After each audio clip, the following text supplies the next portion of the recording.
happy Merry Christmas, Happy New Year, and everybody out there. We had the Hanukkah special tonight. Happy Hanukkah. So I'm glad you're here.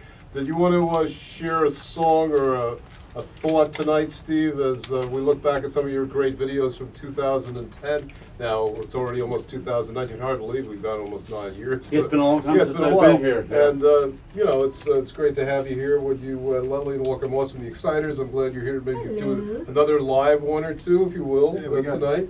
And we have a lot of time here tonight here at WP. How was your year so far? Well, my year's been good so far. Yeah, I've enjoyed it.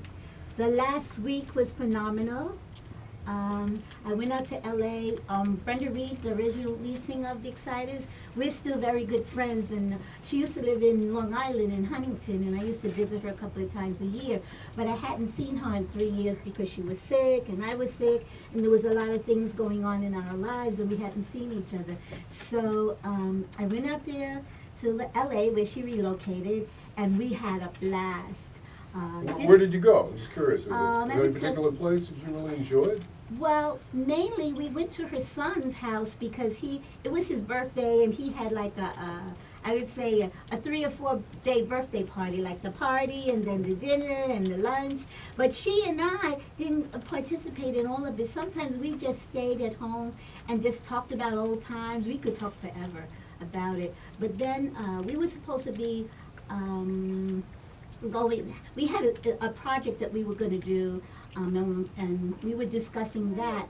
But then her son and she and I decided we were thinking about doing a documentary, because a lot of people wrote a lot of books, including us, and they do a lot of interviews with us, and we tell them a lot of things about us, but not many people know about our role on the Beatle tour.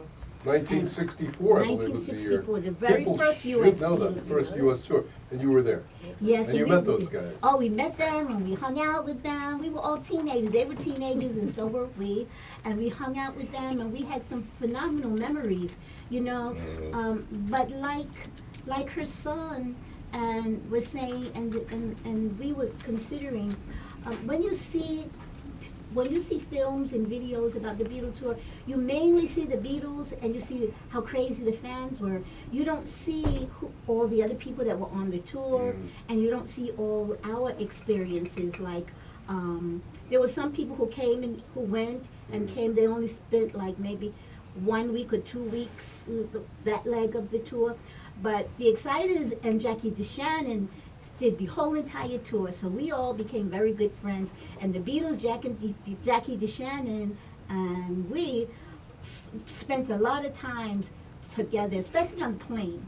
When I say the plane, you know, like I always tell everybody, in America, when you do big time, one-nighters with big time people, you ride on the fancy bus or the fancy trailer, but they went over and above that. The Beatles, in the Beatles tour, we did one-nighters by prop jet, a jet plane. It was there. Must have been fun flying on a jet awesome. like that. It was so awesome. We used to. You remember it well, don't you? Oh yeah, I remember every single thing. And they you have a photographic memory, do you? You know, they clicked with us because we were like music fanatics, and they were music fanatics, and Jackie was a music fanatic. So that was a match made in heaven. The three of us. You know. Hung out with Jackie DeShannon. Oh, she was awesome. She was so, she was great. We're looking for her because we would like for her, if she didn't mind, we would like for her to participate in the Beatle tour. What we're looking for is, instead of just giving information like we always do, I never have a problem when people ask me for interviews, and usually Brenda doesn't either. And we give interviews, we give information. But now, in our documentary, we want to add to the information, but we want to say it. We want to tell the story from our own individual personal perspectives.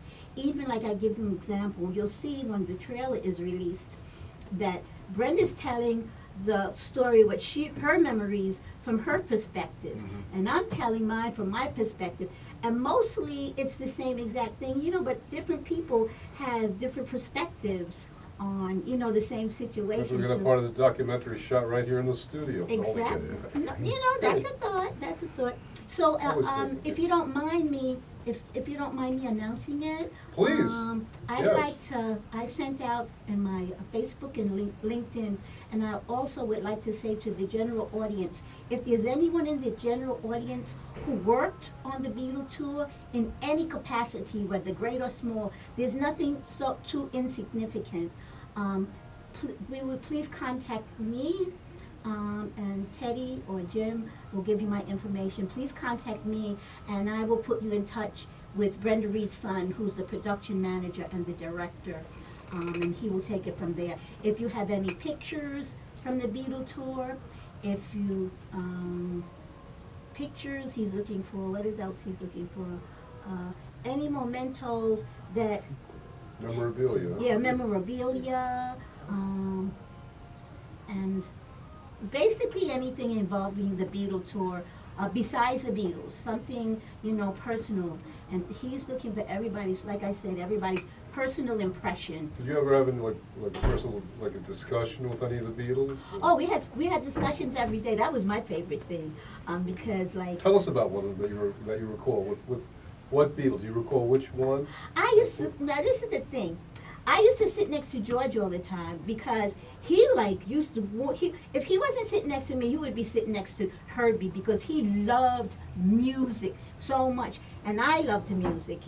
If you knew my background, I was raised when I was a kid, my parents were very young. They were like when I was born, my mom was 21 and my dad was 23, so that gives you an impression of and there was music always in my house, so I grew up loving music. When I was old enough, they took me to shows, and when I was old enough, I could go to the Apollo Theater alone, just my brother and I. I was like 10 or 11. I used to pay 86 cents to get into the Apollo Theater to see all these wonderful stars who now. You ever see James Brown there? I saw James Brown. Oh, there's hardly anyone that I didn't see, and I wanted to sing so bad. Oh, even before that, I started going to the Apollo in the 50s, the early 50s. So I knew all of those people, and I didn't know them, but I saw all of those people. And so I had every record. I had records that people never heard of. Why don't we play them here? You still have those vinyls?